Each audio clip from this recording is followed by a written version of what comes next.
Hi SD fans and welcome back to the channel.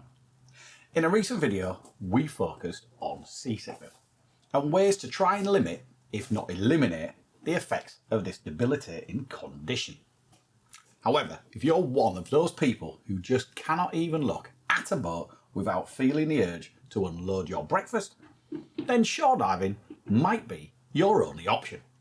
So in this video I'm going to provide some useful hints and advice on getting to grips with shore diving.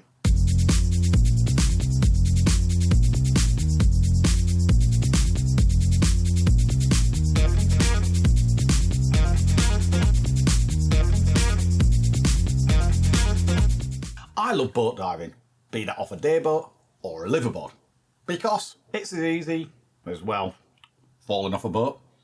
But shore diving also has a place in my heart, and often it is my weapon of choice when it comes to tackling certain dive destinations.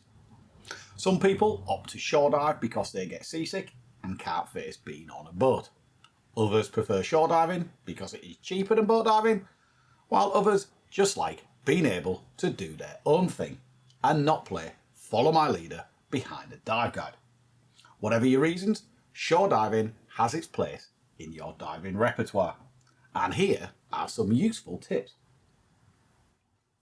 One of the most vital things you can do when you rock up to a location and are planning to go shore diving is find the local dive centre.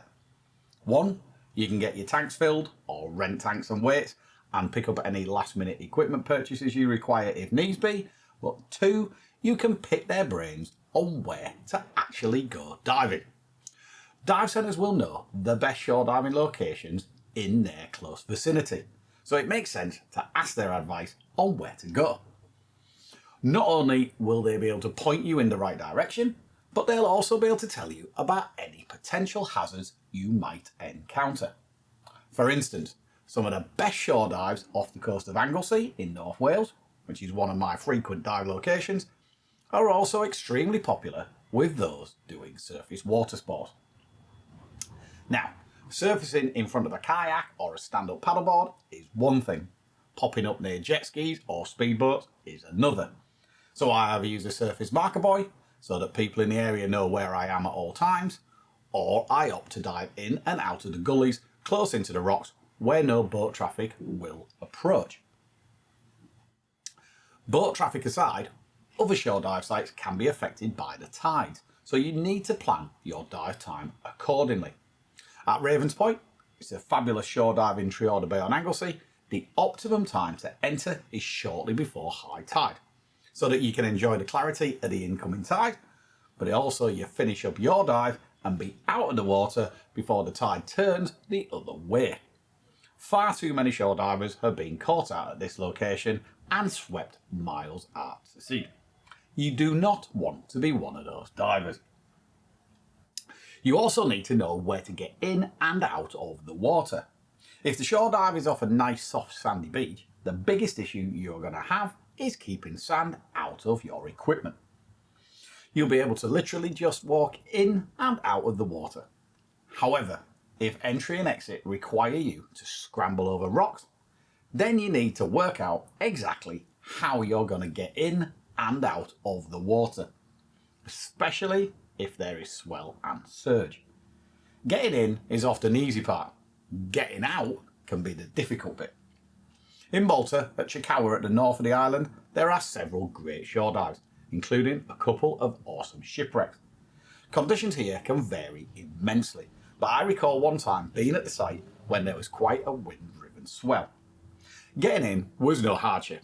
We just timed the surge and did a big giant stride off the rocks into deeper water. Getting back on shore was a different matter. We had to scramble up a rocky ironshore slope through the surf. It was a case of ride the swell in, then hold on to the rocks as the water receded, crawl up the slope a ways until the next surge came in, hold on for grim death, and then repeat until you were far enough up out of the surf zone that you could remove your fins and climb up the rocks back to the car park. My wife, being quite a bit smaller than me, was tossed about in the surf, and I remember her washing back and forth in the swell 2 or 3 times before I was able to reach out and grab her BCD strap and drag her up out of the water. Thankfully, now there are several ladders at that location, so exiting the water is a doddle. The neighbourhood dive centre will be able to advise you on all of the above, so make use of local knowledge. Another thing to bear in mind is getting to and from the entry and exit points from your vehicle in the first place. If you're going to have to truck your equipment a fair distance, then that might dictate what gear you're going to use. There's no point in lugging a twin set when you could maybe get away with a single cylinder, for instance. Also, look at what is underfoot. Here in the UK, all my diving is done in a dry suit, so I've got thick boots to soak up whatever terrain I'm walking on.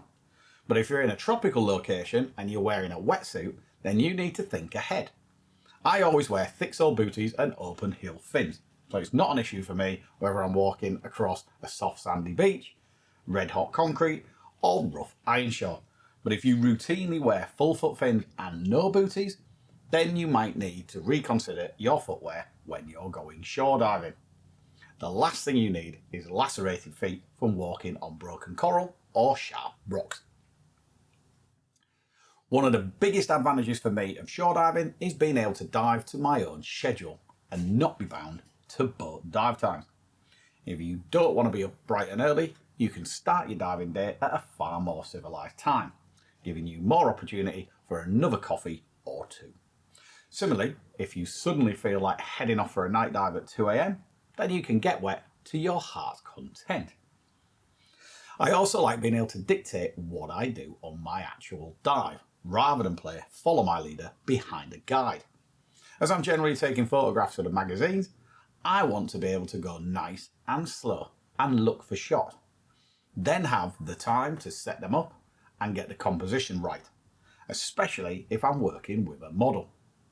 It can be very hard to set up and get decent shots when you're having to follow a group and you only have time for a shot or two before being forced to move on.